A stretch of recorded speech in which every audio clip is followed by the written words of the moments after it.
அதெல்லாம் கிடையாது. நீ என்ன போறது, நான் சொல்றதுதான். சரி, அவர் பதில் சொல்லுங்க. எதுக்கு நீங்க பர்த்டே கொண்டாடுறீங்க? என்ன தூங்கிட்டேன். வால்பேப்பர் வைக்கிறது. ஹலோ, சில பேர் வால்பேப்பர் எதுக்கு வைப்பாங்கன்னா அதையே பாரியா பேச முடியா, அவரும் பேசியா. Let a complete statement then you talk. அவனேதான் ரொம்ப பாத்துக்கோ. சொல்லுங்க சொல்லுங்க, ஏன் வால்பேப்பர் வைக்கிறீங்க? சரி, அதோட இன்னொரு டவுட் அதையும் சேர்த்து சொல்லிருங்க. இப்போ வந்து நரோட்டோ கொண்டாடுறதோட நரோட்டோ கூட இருக்கவங்க அது இதுங்கிறாங்க, ஒன்றும் புரிய மாட்டேங்குது, வாயில கூட பேர் நுழைய மாட்டேங்குது. அவங்க எல்லாம் வைக்கிறாங்க, ஸ்டேட்டஸ் வைக்கிறாங்க. இது ஹீரோ போட்டு கொண்டாட மாட்டேங்கிறாங்க, அது ஏன் அப்படி? ஆமாம், நீங்கள் சின்ன வயசுலேருந்து இந்த வரையும் பார்த்தது எல்லாத்துலேயும் ஹீரோவை மட்டும் தான் கொண்டாடுவாங்கன்னு நினச்சிட்டு இருக்கீங்க. அதுக்கு கொஞ்சம் மாறுதலாக இருக்குல்ல. ஏன்னா எல்லாரும் ஹீரோவை மட்டும் பார்க்கக்கூடாது. எல்லாருக்கும் கஷ்டம் இருக்கும், எல்லாருக்கும் அவனுக்கு வாய்ப்புகள் இருக்குது. சரிங்களா? நீங்கள் மெயினாக ஃபோக்கஸ் ஹீரோவை மட்டும் பண்ணக்கூடாது. ஒவ்வொருத்தனுக்கும் ஒவ்வொரு கஷ்டம் இருக்கும். ஒருத்தனுக்கு அந்த கஷ்டம், ஒருத்தனுக்கு இந்த கஷ்டம். அது ரியல் லைஃப்பில் இருக்கும். ஆனால் நீங்கள் படத்துல இதிலே பார்த்தீங்கன்னா ஹீரோவை தான் மெயினாக. அவன் வந்தால் கற்றுவாங்க, அவன் வந்தால் சிரிப்பாங்க, பக்கத்தில் இருக்கான் ஜஸ்ட்டு சும்மா. ஆனால் இந்த அனிமியை பொறுத்த வரையும் எல்லாருக்குமே கஷ்டம் இருக்குது. ஒவ்வொரு கஷ்டத்தையும் அவங்க காட்டுற விதங்கள் வந்து வேறு வேறு இருக்குது. அது அழகாக காட்டியிருப்பாங்க. ஸோ அதனால தான் இந்த காலத்தில் இருக்கவங்களுக்கு அது ரொம்ப பிடிச்சிருக்கு. சொல்லப்போனால் அந்த காலத்தில் இருக்கவங்களுக்கும் இது பிடிச்சிருக்கு. இப்போ ரீசெண்டாக பார்க்க ஆரம்பிச்சவங்களுக்கு நிறைய பேர் இருக்காங்க. ஆனால் கட் அவுட் வைக்கிறது, பர்த்டே கொண்டாடுறது கொஞ்சம் சில்லித்தனமாக தாங்க இருக்குது. ஸோ அது மாதிரிலாம் பண்ணாதீங்க. ஆனால் கட் அவுட் தான் வைக்கிறாங்கன்னா என்ன, நான் பார்க்கலையே. இல்லைங்க, நான் இன்ஸ்டாகிராமில் பார்த்தேன். இன்ஸ்டாகிராமில் 1008 போட இட்டாச்சியா உச்சிக்கா ஜிராயாவான்னு அடிச்சுக்கணும். அவர் பார்த்தா இவர் கண்ணை பார்க்க முடியாதான். அதெல்லாம் காப்பி நிஞ்சா. ஒரு காப்பி நெஞ்சானா கக்காசின்னு ஒருத்தர் இருப்பாரு. எப்படி பார்த்தீங்களா, அவங்களுக்கு கூட அது தெரிஞ்சிருக்கு. அப்போ அது எந்த அளவு ட்ரெண்டிங்கில் இருக்குது பார்த்துக்கோங்க. ஐ மீன் நீங்கள் பார்த்தேங்க, அதாங்க பார்க்குறாங்க. ரோஜா சேனல் தானே? சரி, ரோஜா இல்லையா? ஏன் நீ நடுவர் காசு வாங்கியிருக்காருன்னு நினைக்கிறேன். ஏன்னா எனக்கு சாதகமாக பேச மாட்டேன். சரிங்க இது பண்ணாம நான் பேசுறேன். Okay, don't talk unnecessary. Okay cut out அடிக்கிறது. எனக்கு இந்த விஜய்க்கு பால் ஊற்றி தளபதி அப்படி சொல்லி சுற்றிக்கிட்டு இருந்த ஆளுங்களாம் கொஞ்சம் இங்கிட்டு வாங்கப்பா. ஏன்பா? ஜஸ்ட் அது மூவி தானேப்பா. மூவி தான், ஜஸ்ட் மூவி தானே. அவங்க தான் நருட்டோவை கொண்டாடிக்கிட்டு இருக்காங்க. 2 பேரும் ஒன்று தான். ஏன் அப்படின்றப்ப நீங்கள் ட்ரூ நருட்டோ ஃபேன்ஸையும் ப்ளேம் பண்ணுறீங்க.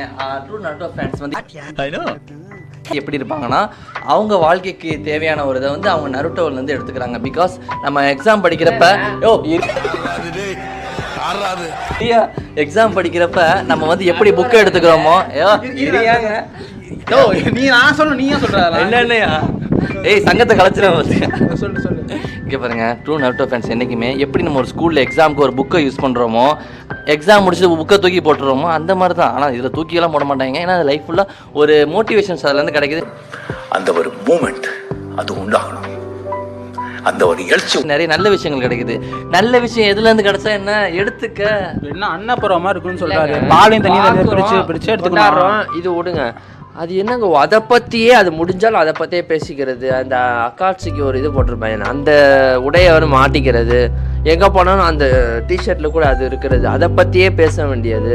சண்டை போடுறப்ப கூட ஏதோ ஒரு பேர்லாம் சொல்லி சண்டை போட்டுக்க வேண்டியது. இதெல்லாம் என்ன சும்மா பார்த்துட்டு ஜாலியாக இருந்துச்சுடா பேசிக்கணும், விட்டுடுறோம். ஒரு காலத்தில் நீங்களும் அஞ்சான் செயின் எப்படி வச்சுட்டு சுத்தினவர் தான். அஞ்சான் செயின் எப்படி சுத்தினவர் தான்.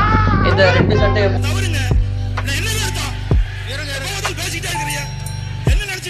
போட்டுட்டு உள்ள நின்று ஆண்டாலும் இங்கே தான் இருக்கீங்க.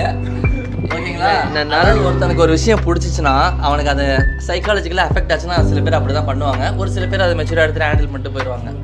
எல்லாரையும் ப்ளேம் பண்ணக்கூடாது. ஏன்னா தமிழ் சினிமா பார்த்து நிறைய பேர் இருந்த ஆள் இருக்காங்க, இப்படி பிடிச்ச ஆளுங்களும் இருக்காங்க, நல்ல விஷயங்கள் பண்ணுற ஆளுங்களும் இருக்காங்கப்பா. ஏன்னா சினிமாவில் ஒருத்தன் பண்ணிட்டானேன்னு சொல்கிறதுக்காக சில பேர் ரியல் லைஃப்லாம் நல்ல விஷயம் பண்ணுறாங்க. அதில் தான் ப்ளேம் பண்ண முடியும். ஓகே வைக்கிறீங்க, சரி, எதுக்கு வைக்கிறீங்க? ஒரு மோட்டிவேஷன் நம்மளுக்கு. ஒரு சில பேர் ஸ்டேட்டஸ் வைக்கிறது மத்தவங்க பார்க்கணும், ரசிக்கணும்ன்றதுக்காக ப்ரமோஷன் பண்றாங்க. அதுக்கு தான மத்த நீங்க வாட்ஸ்அப் உங்களுக்கு ஸ்டேட்டஸ் பார்க்கற ஊழியரா இருக்கீங்க, அதை பத்தி தெரியாது, அப்புறம் எதுக்கு ஸ்டேட்டஸ் வைக்கிறீங்க? நருட்டோவை பத்தி தெரியாதவங்களுக்கு ஸ்டேட்டஸ் வச்சு என்ன பண்ண? நீங்க தெரிஞ்சவங்களுக்கு வச்சு பண்ணீங்கன்னா நியாயம் இருக்கு. தெரியாதவங்க ஸ்டேட்டஸ் வச்சு நானும் நருட்டோ பாக்குறேன், எப்படி நானும் நருட்டோ பாக்குறேன். ஆமா, அது ஒரு கெத்து. ஆலைசன்ட்ராஃபான்னு ஒரு டெம்ப்ளேட் இருந்துச்சு, அது மாதிரி தான். Welcome to Mini's mystery. சரி, ப்ரொமோஷன் பண்ணிக்கிட்டு இருக்காதீங்க, அதான் சொல்றேன். வாட்ஸ்அப் ஸ்டேட்டஸ்ல வச்சு ப்ரொமோஷன் பண்றது ஏன்னா அதில் நீங்கள் அவங்க வாட்ஸ்அப் ஸ்டேட்டஸ் பார்க்குற யாருக்குமே தெரியாது என்னடா நருட்டோன்னு வச்சுக்கிட்டு இருக்காங்கன்னு. அது அவங்க ஆசையை தூண்டி அவங்களையும் பார்க்க வைக்கிறது தான். இவரே எப்படி வந்தான்னு கேளுங்க, ஸ்டேட்டஸை பார்த்து வந்தாரு, ரீல்ஸை பார்த்து தான் வந்தார். இவரே கண்டுபிடிச்சி கூகுள் சர்ச் பண்ணி ஒன்றும் நருட்டோ பார்க்கல. மற்றவங்க பரப்பி விட்றாங்க, பரப்பி விட்டு அதையும் பார்த்தா ஒருத்தர் இந்த ஜாப்பனீஸ்ல பாரு தமிழ்லாம் வேஸ்ட்டு, ஏன்னா அவங்களுக்கு கிடைச்சது இவங்களுக்கு கிடைக்கக்கூடாதுன்ற ஒரு இது. அது டப்பிங் ஆர்டிஸ்ட் ஒரு இன்டர்வியூல சொல்லியிருக்காரு. அதான் உண்மை. ஏன் ஸ்டேட்டஸ் வைக்கிறீங்க? அதான் சொல்றேன். ப்ளீஸ் விட்டுருங்க, தொல்லை பண்ணாதீங்க, நீங்களே வைங்க.